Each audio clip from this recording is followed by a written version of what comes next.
Check this out. Hey, check this out. I remember one time when I was about 19 or 20 years old, and I was working at this restaurant in Georgetown called Third Edition. And right there at Third Edition, by the time I would get off from work, it would be about 12 midnight, and I would have to catch the Metro bus home every night. Anyway, one night as I was waiting for the bus, this chick came to the bus stop waiting as well. Man, she was bad as a mug, you hear me? So as we stood there waiting for the bus, we started striking up a conversation. As we got on the bus and began riding, we still stayed in deep conversation. It got to the point where she even invited me to come over her place, and we would cook some food and then eat, and then basically whatever comes next. And you already know what that other comes next was already all on my mind about. Anyway, so on our trip, we first got off the bus and went to my place so I could grab a couple of things. At the time, I was renting a place right off of 8th and F Street Northeast. We then got back on the X2 bus and rode to the giant grocery store on Minnesota Avenue to get some food to cook.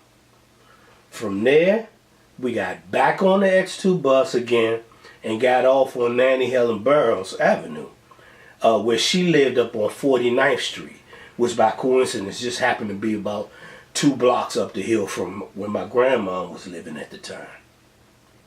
Finally, we get to her apartment.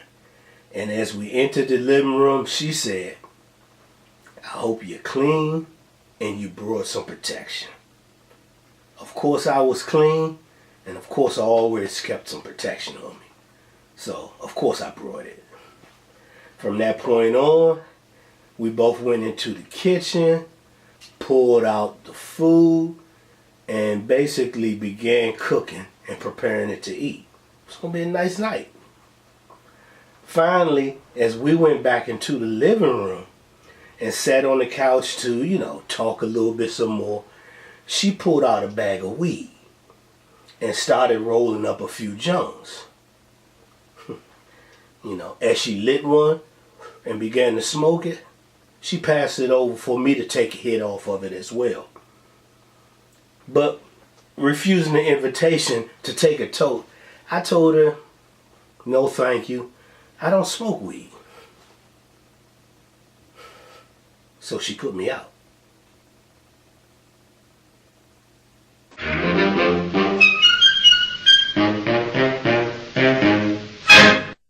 Hey, what's happening, y'all? In the words of my main man, Frankie Beverly, thank you kindly, y'all, for taking the time to stop by my YouTube channel. I hope the clip you just watched did help in some kind of way towards inspiring you towards some kind of direction. At any rate, don't forget to make sure you subscribe so you can always stay up to date with any new content that I will be releasing. And other than that, have yourself a blessed day, alright? Peace.